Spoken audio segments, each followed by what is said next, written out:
Assalamualaikum warahmatullahi wabarakatuh.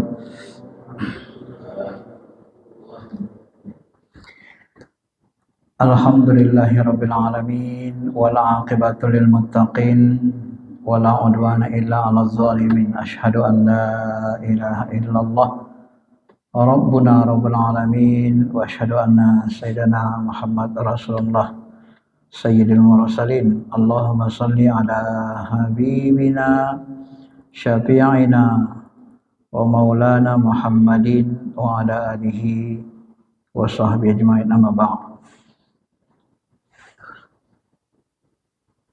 Bapak Ibu yang dirahmati Allah Subhanahu wa taala, mari sama-sama kita mensyukuri nikmat keimanan, nikmat menjadi manusia sebagai makhluk yang paling mulia, nikmat Islam, nikmat ma'rifah, serta nikmat-nikmat lainnya yang Allah berikan kepada kita semua. Mudah-mudahan dengan mensyukuri segala nikmat Allah ini, kita bisa dijadikan Allah menjadi hamba yang paling pandai bersyukur, abdan syakura. Dalam Al-Quran, para nabi itu termasuk selalu menjadi hamba-hamba yang bersyukur kepada Allah Subhanahu wa taala. Bapak Ibu yang dirahmati Allah Subhanahu wa taala, malam ini kita membahas tentang tafsir ahkam, syariatnya dulu. Gitu ya. Kita membahas tentang wudu.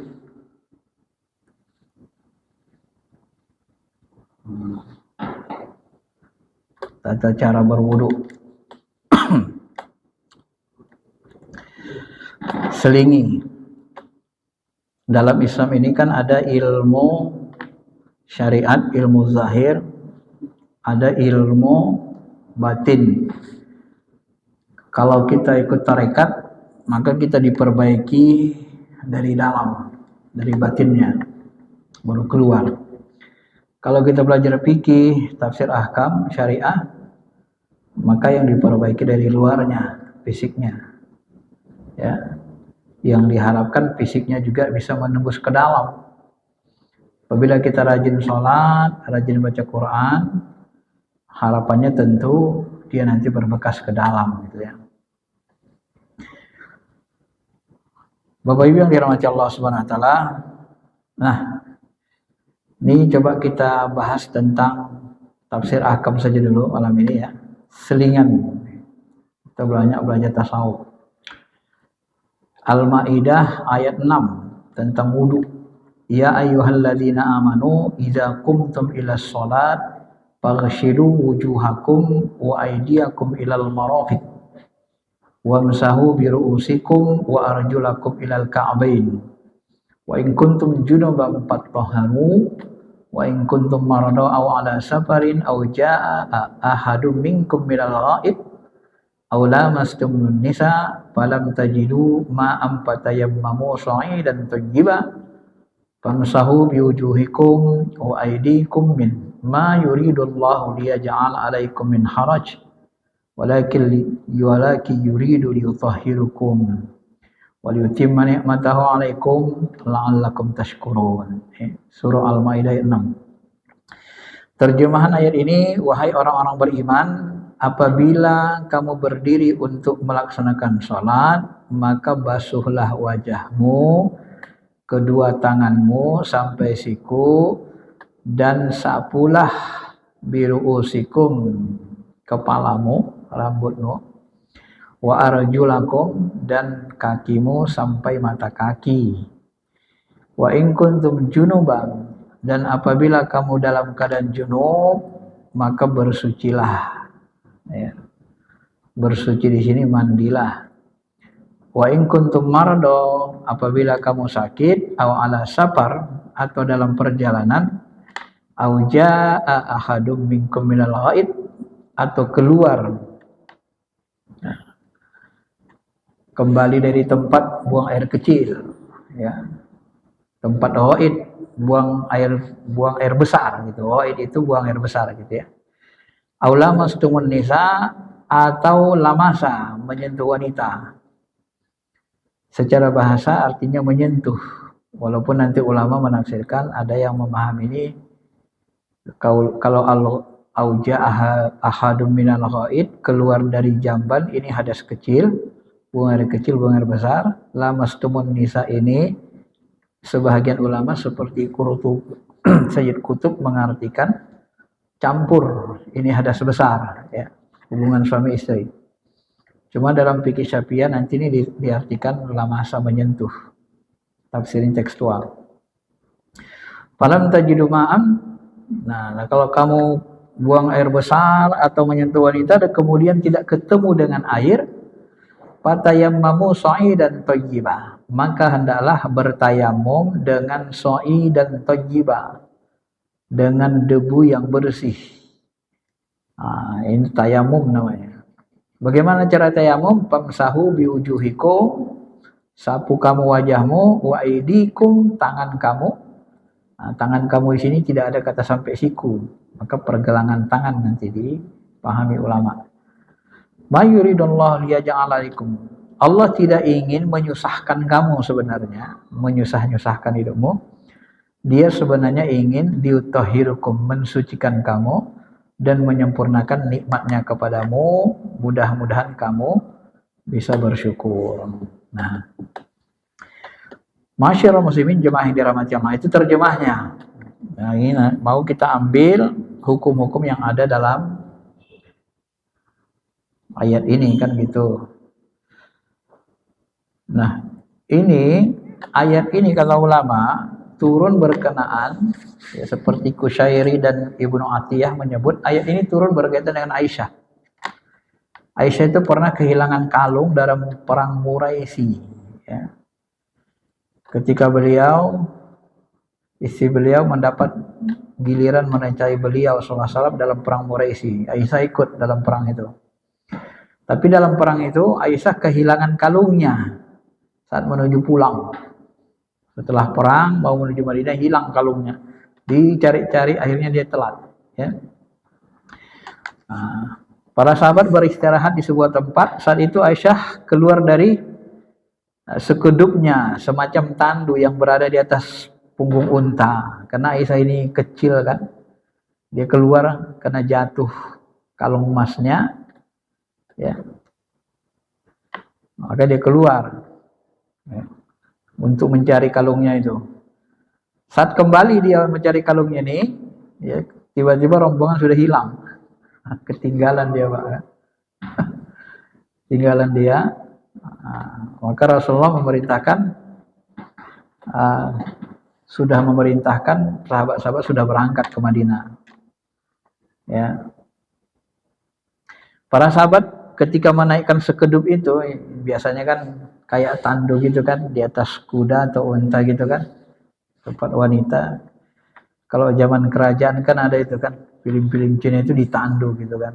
Nah, jadi dilihat di situ dalam sekedup itu, tahu-tahu Aisyah udah nggak ada di situ. Nah, karena dia masih ringan, sahabat yang bawanya nggak menyadari bahwa dia udah nggak ada. Nah, maka Aisyah pun gelisah karena ditinggal rombongan. Nah, kemudian ya Aisyah ini tetap menunggu di tempat semula dengan harapan ada rombongan Rasul SAW segera menyadari ketiadaannya dan kembali mencari di tempat istirahat itu. Tapi ditunggu-tunggu gak datang-datang. Sampai akhirnya salah seorang sahabat Nabi namanya Safwan bin Al-Mu'attal Al-Sulami lewat di tempat itu. Dia kenal Aisyah karena pernah dia melihat Aisyah. Nah, lalu Aisyah dibawanya. Ya, Safwan kemudian membantu beliau dan ditidurkan di untanya agar Aisyah ditidurkannya untanya supaya Aisyah bisa naik unta itu. Kemudian Safwan menuntunnya sampai ke Madinah. Ya. Safwan saking geruginya, saking semalu sungkannya tak bercakap, tak ngomong apa-apa dengan Aisyah. Kecuali ucapan innalillahi wa inna ilaihi raji'un. Bisa ketinggalan Aisyah sendiri kan begitu kan? karena kaget saat mengetahui Aisyah tertinggal. Nah, peristiwa inilah nanti dalam sejarah yang dimanfaatkan oleh orang munafik. Peristiwa ini dibumbu-bumbuhi mereka, dijadikan sebagai penyulut perpecahan. Inilah yang nanti dikenal dengan hadisul ifki, berita bohong. Ya, pencerita berita bohong itu menyebarkan berita bohong bahwa Aisyah itu berzina dengan sahabat ini, Safwan bin Mu'attal ini adalah Abdullah bin Ubay bin Salul. Ini yang terkenal dengan orang munafik. Ya. Dia yang menyebar cerita bohong. Cepat sampai ke para sahabat lainnya. Maka sahabat-sahabat sebagian pun ada yang terfitnah, termasuk Mistah bin Usasah, sepupu Abu Bakar. Hasan bin Sabit, Hammam bin An-Jahsi radhiyallahu anhu, mereka ini terfitnah. Ya. Sedih mereka mendengar berita itu tersebar. Sebenarnya orang beriman tak percaya Aisyah itu berzina. Enggak ada yang percaya, cuman karena desus-desusnya itu, namanya orang munafik, ditambah-tambahi. Sama kayak kita berita hoax Pak kan, dipotong-potong videonya itu dianggap kayak benar, padahal fitnah kan. Akhirnya banyak juga yang terpengaruh sebagian sahabat, ya.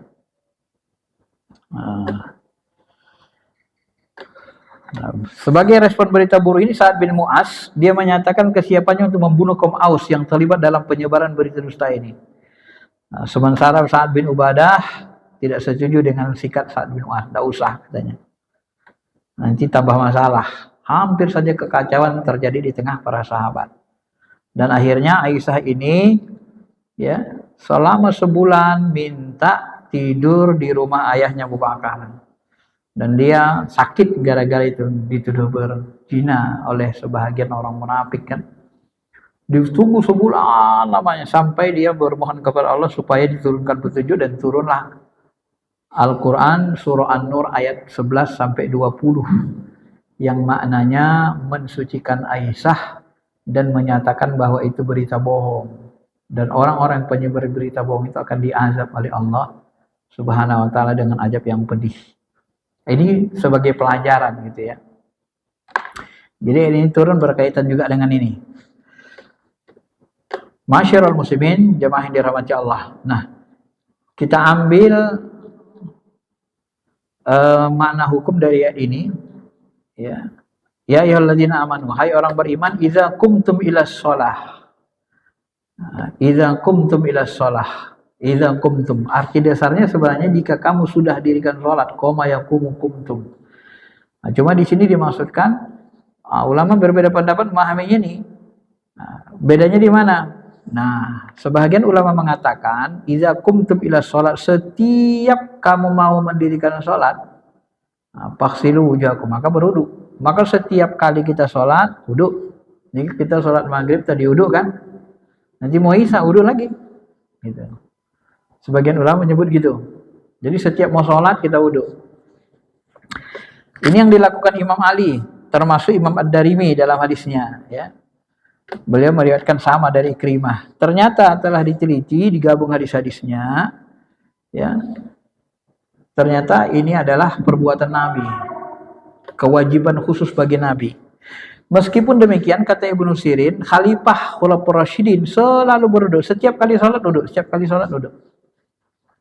Nah, Syekh Abdul Qadir Jilani pun dalam Syirah Asar menyebutkan, bagus kita setiap salat itu wudu. Walaupun sudah ada wudu, wudu lagi, perbaharui, itu sunnah. Ya, untuk Nabi wajib, tapi untuk kita pengikut sahabat dan kita sunnah. Sampai-sampai Nabi mengatakan, wal wudu alal wudu nur. Wudu ditimpa dengan wudu itu akan menghasilkan cahaya. Itulah cahaya. Itulah yang dimaksud nur ala nur. Kalau dalam kitab Syirah Asar disebut begitu, ya. Nah, cahaya di atas cahaya. Nah, tetapi sebagian ulama mengatakan memang di awal-awalnya Nabi Muhammad SAW setiap kali mau sholat wudu, setiap sholat wudu, setiap sholat wudu. Tapi karena ini menyusahkan beliau, maka beliau hanya bersiwak dan perintah wudu ini dihilangkan. Ini pendapat Abdullah bin Hanzalah bin Amir Al-Ghazil. Ya, demikian juga pendapat Alqamah bin Al-Falwa. Nabi SAW senantiasa berwudu ketika berbicara dan mengucapkan salam.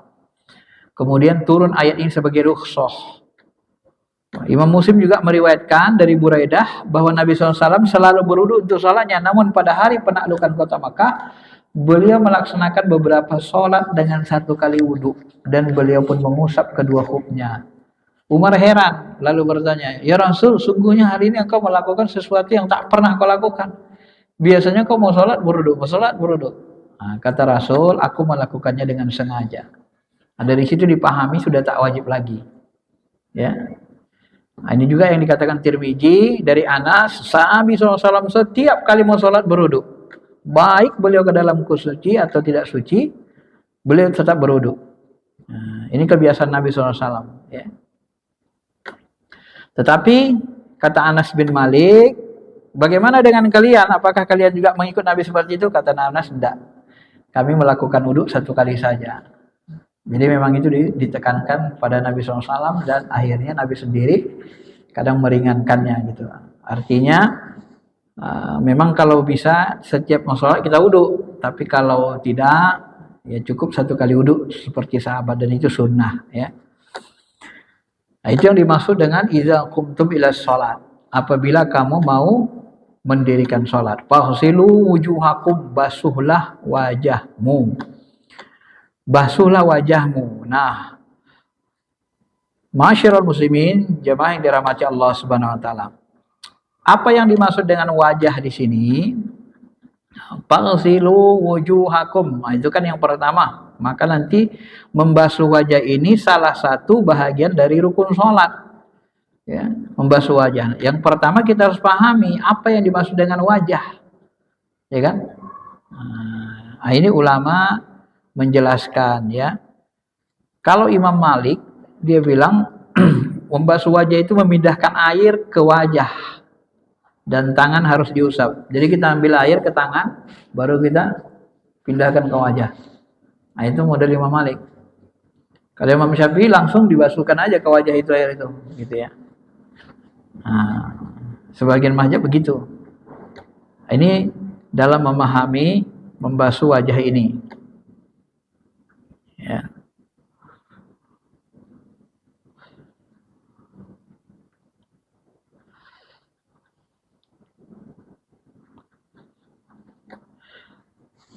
Masyarul muslimin, Bapak Ibu yang dirahmati Allah Subhanahu wa taala.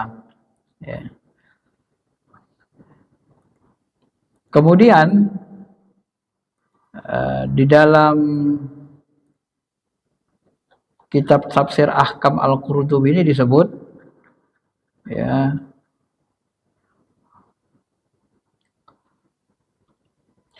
yang dimaksud dengan wajah itu, kalau Al-Qurtubi ini beliau termasuk pengikut Imam Malik ya. Jadi ketika membahas ini beliau selalu menggunakan pendapat-pendapat Imam Malik. Nah, apa yang dimaksud dengan wajah? Batasan wajah itu kata beliau dia ada panjang ada lebarnya. Nah, yang dimaksud dengan panjang lebarnya itu apa? Nah, di sini dijelaskan beliau ya. Wajah itu diambil dari kata muwajjah, artinya berhadap-hadapan. Wajah artinya memiliki panjang lebar. Panjang wajah itu dari ujung dahi, ini pangkal rambut ini, Pak. Jadi berwudu kita dari pangkal rambut ini ya, sampai ujung jenggot. Nah, jadi ujung jenggot kita ini, kalau ada jenggot kita luarnya disapu dia. Itu kebagian dari wajah. Yang di dagu kita nih, ya. Lebarnya dari pangkal telinga satu, telinga kanan sampai pangkal telinga satu kiri. Nah, ini wajah. Jadi ujung telinga, pangkal telinga ini kiri kanan sama tempat tumbuh rambut di apa kita ini di jidat ini kan sampai kepada dagu. Nah, itu maksud dengan wajah. Jadi jangan tengah-tengahnya ini aja disapu, Pak. Nah, kebanyakan ulama yang masuk dengan wajah ini sampai telinga. Itu ya. Itu dimaksud dengan wajah. Nah, bagaimana kalau jenggot kita tebal? Kalau jenggot tebal disapu gini aja dia. Jangan nggak disapu. Ya. Kalau tipis ya nanti airnya kena kemari kan.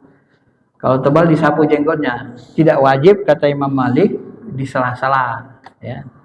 Tak mesti di sela-sela. Jenggot itu beliau samakan seperti jari jemari kedua kaki. Hampir sama aja seperti jari jemari kedua kaki, kata beliau. Nah, beliau memahaminya begitu. Ya.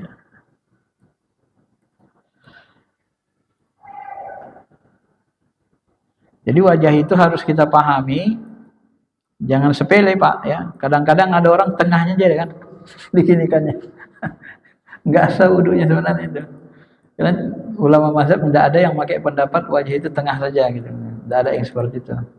Rata-rata mayoritas itu menyebut wajah itu dari ujung ini sampai dagu, bagian jenggot kita baru pangkal telinga ke telinga gitu ya. Nah. Maka nanti kalau dibahas secara fikih berdasarkan ayat tadi, yang rukun wudu itu wajah, kedua tangan sampai siku, kepala itu rambut kan, Syafi'i sebahagian kepala, baru kedua kaki sampai mata kaki. Dan kadang ada orang tak belajar fikih lupa dia, dianggapnya rukun wudu itu dua, ya menyapu wajah sama tangan aja, itu tayamum. Kalau tangan sama wajah tayamum. Ya. Masyarul muslimin, bapak-bapak yang dirahmati Allah Subhanahu wa taala. Meskipun ada sebagian ulama mewajibkan menyela-nyela jenggot, tapi ini pendapatnya tidak muktabar. Seperti Ibnu Abil Hakam, dia bilang menyela-nyela jenggot adalah hal wajib saat uduk dan mandi. Ya, ini pendapat beliau. Ya. Karena Nabi SAW kata Abu Umar, menyela-nyela jenggotnya saat uduk dari segenap arah dengan pelan. Ya. Tapi Ibnu Khuwai Jimandat mengatakan para fuqaha sepakat menyela jenggot itu nggak wajib. Ya, dia hanya dianggap sunnah saja. Ya. Dipahami dari perbuatan Nabi, para ulama mazhab menyebut itu sunnah saja, tidak sampai kepada wajib. Ya.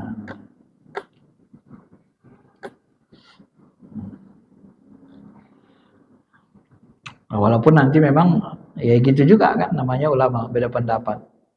Ya. Al-Qurtubi malah dia ini memilih pendapat Ibnu Arabi yang lebih cenderung, ya, sebahagian ulama itu cenderung mengatakan wajib kan, karena Nabi itu tadi kadang menyapu jenggotnya. Tapi kebanyakan ulama mengatakan tidak wajib, sunnah. Ya. Nah, bagaimana dengan kita? Ya kalau kita melihat ulama seperti ini ya sapu saja lah, lebih ihtiyat kan. Apu jenggotnya biar lebih abdol gitu kan. Mana tahu kalau dia yang benar-benar wajib kan kita nggak berdosa, malah kalau sunnah pun dapat pahala melakukannya kan gitu. Masyarul muslimin, bapak-bapak yang dirahmati Allah Subhanahu wa taala. Kemudian Imam Abu Hanifah mengatakan, ya, bagian putih di antara pelipis dan telinga, bagian putih kita di antara pelipis dan telinga ini termasuk juga wajah. Ya. Membasuhnya adalah perkara wajib. Nah, ini kalau Imam Hanifah gini. Termasuk Imam Syafi'i dan Ahmad, mereka termasuk mewajibkan, ya. Walaupun ada satu pendapat mengatakan bagian putih tersebut disunnahkan saja untuk dibasuh. Nah, Ibnu Al-Arabi malah termasuk ulama yang mengatakan tidak wajib. Ibnu Arabi ini termasuk ulama ahli tafsir, ya. Nah, ini perbedaan ulama. Ada lagi yang mengatakan seperti Imam Ahmad bin Hambal, ya, Ishaq, ini mengatakan wajib dilakukan pada saat wudhu dan mandi.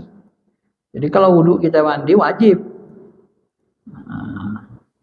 Orang yang tidak menghirup, bahkan Imam Ahmad bin Hambal mengatakan orang yang tidak menghirup air ke hidung saat wudhu harus memulai wudhunya. Jadi dalam mazhab Ahmad bin Hambal ini, apa istilahnya itu, insyiqaq apa ya, memasukkan air ke hidung. Oh, gitu kan Pak kan? Itu wajib dalam mazhab Hambali. Kalau mazhab Syafi'i tidak, sunnah. Masukkannya ke hidung, buang kotoran hidung. Nah, nanti dijelaskan Imam Qurtubi, kalau disebut wajib itu kurang kuat. Karena yang disuruh dibasuh itu wajah bagian luar saja, bukan bagian dalam. Hidung itu bagian dalam wajah katanya gitu kan. Nah, jadi itu begitulah ulama ya. Dalam fikih itu kan banyak sekali perbedaan-perbedaan pendapat buruk seperti itu. Jadi kalau kita memahami fikih seperti ini, tafsir-tafsir ahkam ini pun mengandalkan pendapat sahabat, ulama tabi'in dan tabi'in, imam mazhab dan seterusnya. Ketika mereka memahami firman Allah, ayat-ayat Allah Subhanahu wa taala.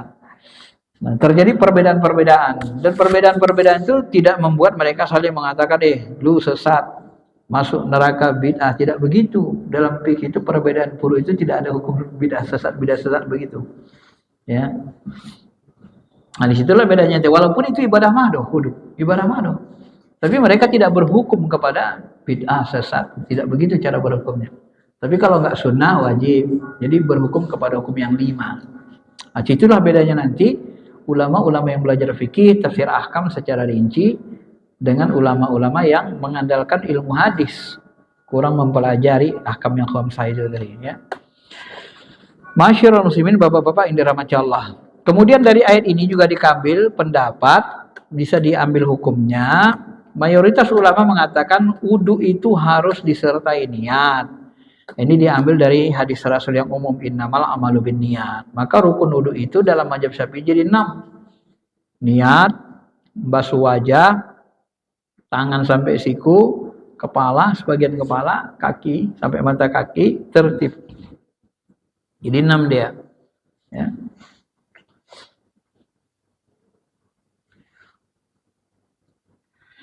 Termasuk Imam Bukhari mengatakan keimanan, wudu, sholat, zakat, haji ini berbagai hukum lain termasuk dalam hal maksudnya hal yang memerlukan niat. Ini juga bisa dipahami dari firman Allah, kullu ya'mal ada syakilati. Tiap-tiap orang berbuat keadaannya masing-masing. Nah, ini makna niat ini diambil dari malah dari surah Al-Isra ayat 84 oleh Imam Bukhari. Ya. Begitu juga Nabi SAW pernah bersabda, walakin jihadu wa niyah. Akan tetapi jihad dan niat. Nah, jihad itu perlu niat. Maka amal-amalan ibadah mado itu sangat-sangat diperhatikan Allah niat kita. Dari situlah ulama mazhab nanti rata-rata ya, termasuk ulama Syafi'iyah nih yang sering kita ikuti selalu menggunakan niat itu sebagai syarat. Menjadi rukun, ya rukun, bukan syarat, rukun. Rukun itu sesuatu yang ada di dalam perbuatan itu. Kalau syarat di luar dia, seperti syarat sah sholat wudu, nah, wudu itu di luar sholat, disebut dengan syarat. Tapi kalau berada di dalam perbuatan itu namanya rukun. Itu untuk membedakan antara syarat dan rukun dalam fikih. Meskipun demikian, banyak juga ulama mazhab Syafi'iyah mengatakan niat itu tak perlu, tak diwajibkan.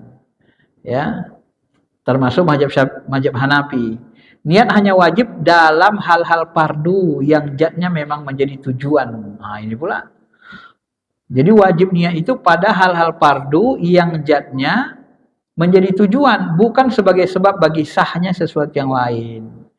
Adapun sesuatu yang menjadi syarat bagi sahnya pelaksanaan sesuatu yang lain, maka niat tidak wajib pada sesuatu tersebut semata-mata karena adanya perintah, kecuali dengan petunjuk yang menyertainya.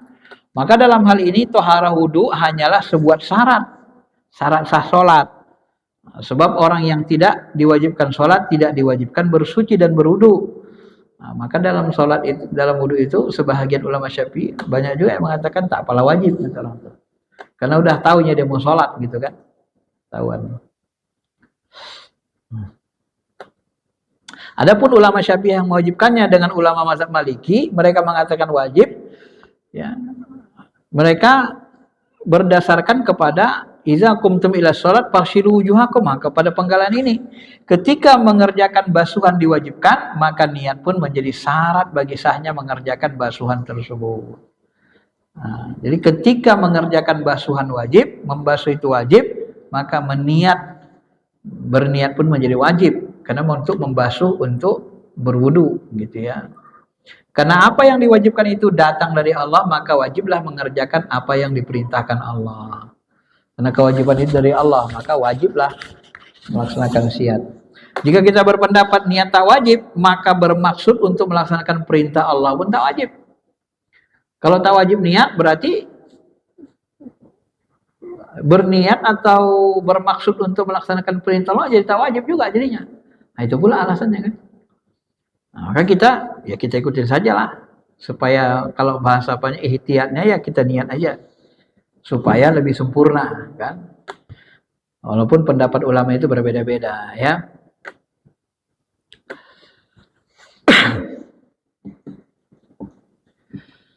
Masyarul muslimin, Bapak Ibu yang dirahmati Allah. Kemudian yang kelima, dari ayat itu bisa diambil makna Ibnu Arabi mengatakan, jika seorang berangkat menuju sungai dengan niat mandi, maka niat itu sudah cukup. Meskipun niatnya hilang dari ingatannya di tengah jalan. Jadi kalau dia berangkat mau mandi, ya mandi Jumat, mandi junub, niatnya itu sudah cukup. Walaupun di tengah jalan lupa dia. Nah, di tengah jalan tahu-tahu mampir dia minum kopi dulu kan gitu kan. Nah, kalau orang-orang desa kan kadang gitu Pak kan. Mau mandi dia, jumpa kawan di warung, warung dulu dia. Padahal udah niat tadi mau mandi kan, mandi sungai misalnya kan. Nah, kalau di kampung-kampung kan gitu. Nah, itu sudah cukup karena udah diniatkan dari awal, walaupun di selingan yang lain. Tapi jika seorang berangkat menuju tempat pemandian, kemudian niat mandinya hilang dari ingatannya di tengah jalan, maka batallah niatnya. Nah, tapi kalau dia menuju tempat pemandian tak berniat dia tadi untuk mandi misalnya mandi sholat Jumat atau mandi junub, ya dia hanya mau pergi saja tak berniat. Nah, kemudian hilang pula niat ingatannya di tengah jalan mandi, maka batal niatnya, dianggap tak berniat dia.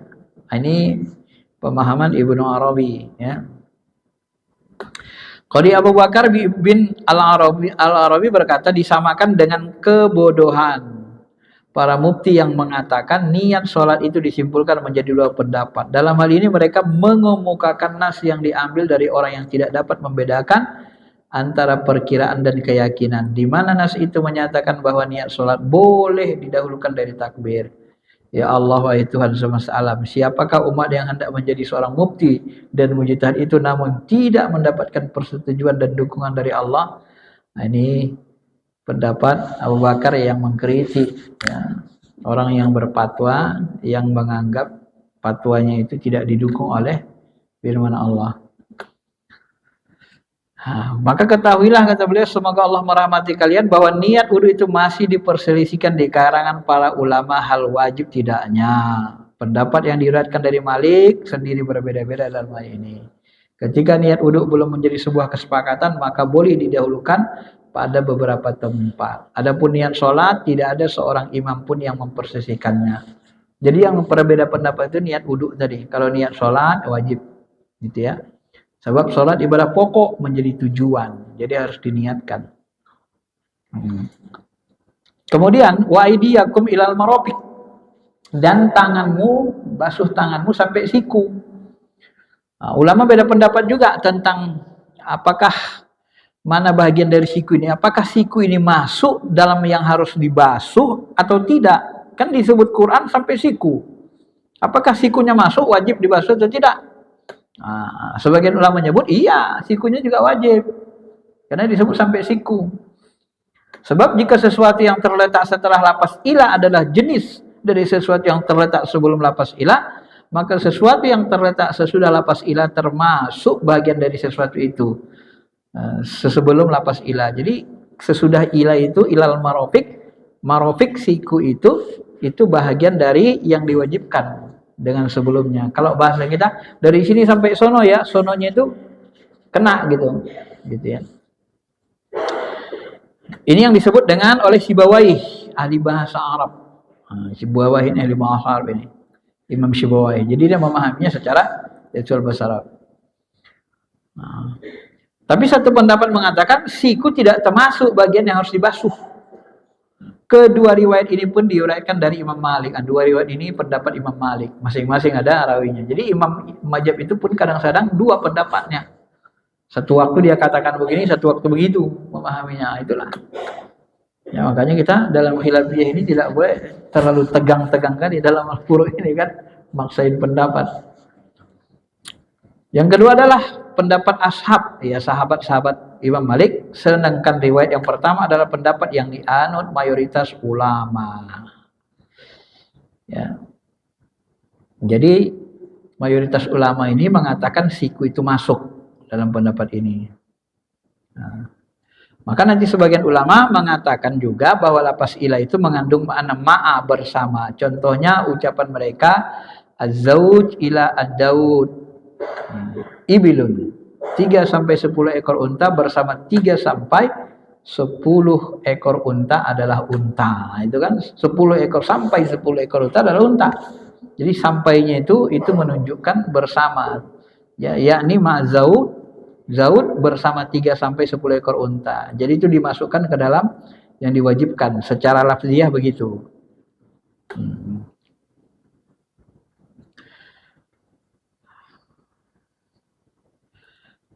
Masyarul muslimin, bapak-bapak yang dirahmati Allah Subhanahu wa taala. Adapun Ibnu Arabi, beliau mengatakan tidak ada seorang pun yang memahami kepastian masalah ini kecuali Qadi Abu Muhammad. Nah, ini pula menurut keyakinan dia dipahaminya lebih kuat ini. Dia berkata ilal marofik sampai dengan siku adalah batasan yang tidak dibasuh pada kedua tangan, bukan batasan yang dibasuh pada keduanya. Oleh karena itulah siku termasuk ke dalam bahagian yang dibasuh. Nah, itu penjelasan beliau. Imam Qurtubi menambahkan, oleh karena tangan dan kaki menurut bahasa sesuai dengan apa yang telah kami sebutkan, maka Abu Hurairah menyampaikan air wudhunya sampai ke ketiaknya dan betisnya. Jadi kalau berwudhu kadang Abu Hurairah naik sampai ketiaknya, Pak. Nah, Abu Hurairah terdapat riwayat begitu. Dia berkata, aku mendengar Rasulullah kekasihku bersabda, tablughul hilyatu, cahaya seorang mukmin pada hari kiamat akan sampai ke bahagian di mana air wudhunya sampai. Jadi Abu Hurairah ini dalam satu riwayat dipanjangkannya, Pak. Ya, bukan sampai siku lagi, ketiaknya pun sampai kena dibuatnya. Supaya ketiaknya pun bercahaya. Nah, itu pendapat dia. Namun Qadiyat mengatakan orang-orang sepakat atas kebalikan hal ini. Sebuah banyak ulama yang tidak sependapat dengan Abu Hurairah ini, bahwa air wudhu itu tidak boleh melewati batas-batasnya. Nabi kan sudah mengatakan, paman zada faqad ta'adda wa zalama. Siapa yang melebihi maka sesungguhnya dia telah melampaui batas dan berbuat zalim. Ini pula mereka mengaitkan ulama itu dengan pendapat itu. Jadi nggak usah ditambah-tambahi sampai siku atau sampai siku saja. Kalau Abu Hurairah memahami onda air wudhu itu nanti kemana sampai mana dia itu akan menjadi cahaya menerangi. Nah, inilah. Jadi di tingkat sahabat dan ulama-ulama tersebut memahami hadis itu beda-beda. Ya, beda-beda mereka, Pak, memahaminya. Kita lah nanti yang memilih mana yang paling kuat menurut nalar kita kan. Karena sama-sama kuat ya kita pilih yang paling kuat. Yang lain mengatakan perbuatan ini menurut mazhab Abu Hurairah dan perkara yang hanya diriwayatkan darinya.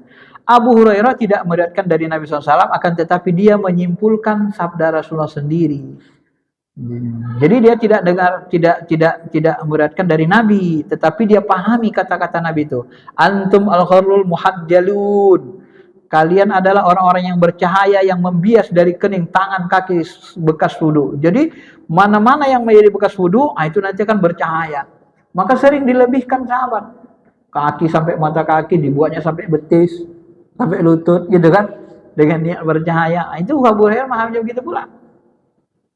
Karena cahaya seorang mukmin nanti akan sampai pada bagian di mana air wudunya sampai, itu kata Nabi. Nah, disitulah perbedaannya ya. Yang terakhir, wamsahu birusikum, sapulah kepalamu. Dalam surah An-Nisa telah dijelaskan bahwa almas artinya mengusap, ada lapas mustarok. Lapasnya bisa dua makna. Adapun ar-ra'su, ya ungkapan sejumlah anggota tubuh yang diketahui manusia secara pasti, yaitu wajah termasuk bagian dari dalamnya. Jadi ar-ra'su itu kepala, rambut ya. Ketika Allah menyebutkan kepala dalam ayat wudhu dan menetapkan bahwa wajah harus dibasuh, maka anggota tubuh sisanya yang ada di kepala harus disapu. Seandainya Allah tidak menyebutkan bahwa wajah itu harus dibasuh, maka seluruh anggota tubuh yang ada di kepala harus diusap. Yaitu rambut yang ada di kepala, kedua mata, hidung, dan mulut. Nah, Imam Malik telah memberikan isyarat dengan kewajiban mengusap kepala kepada apa yang telah disebutkan. Ya kalau dalam mazhab Maliki ini seluruh rambut gini. Oh, gitu dia. Makanya dia modelnya gini kan. Tapi kalau Syafi'i sebahagian kepala saja. Itu diwajibkan. Ya. Bahkan nanti ulama beda pendapat, kata beliau, tentang mengusap kepala ini ada 11 pendapat. 3 diantaranya milik Imam Abu Hanifah, 2 milik Imam Syafi'i, dan 6 lainnya milik para ulama mazhab Maliki. Namun pendapat yang sahih, kata Qurtubi, di antara beberapa pendapat tersebut adalah pendapat yang mengatakan wajib menyapu seluruh kepala karena alasan yang telah disebutkan. Jadi karena dia mazhab Maliki, dia menganggap pendapat yang paling sahih wajib menyapu seluruh kepala. Karena beliau mazhab Maliki. Ya. Kalau mazhab Syafi'i mayoritasnya tidak begitu, sebahagian. Biru usikum ya. Karena ada situ huruf ba jaidah bisa juga bermakna sebagian. Biru usikum itu bisa diartikan sebagian. Nah, begitulah pendapat ulama-ulama yang mengatakan bahwa membasuh kepala itu adalah sebagian kepala, tidak seluruhnya. Maka Imam Syafi'i mengatakan kemungkinan firman Allah wamsahu birusikum dan sapulah kepala mencakup kewajiban menyapu sebagian kepala, dan menyapu kewajiban itu dan kewajiban menyapu seluruhnya. Namun sunnah menunjukkan bahwa menyapu sebagian kepala itu sudah dianggap cukup, yaitu bahwa Nabi pernah menyapu rambut ubun-ubunnya saja. Nah, beliau berdalil kepada perbuatan Nabi SAW. Ya. Baik, saya kira itu saja tentang fikihnya untuk memperkuat pengetahuan kita tentang tata cara wudhu berdasarkan Al-Quran, ya, tafsir akam dan hadis-hadis yang ada dari Nabi SAW. Saya kira itu aja. Ada yang mau tanya? Cukup ya? Nah, udah. Ini juga ya, udah masuk Isya. Terima kasih. Assalamualaikum warahmatullahi wabarakatuh.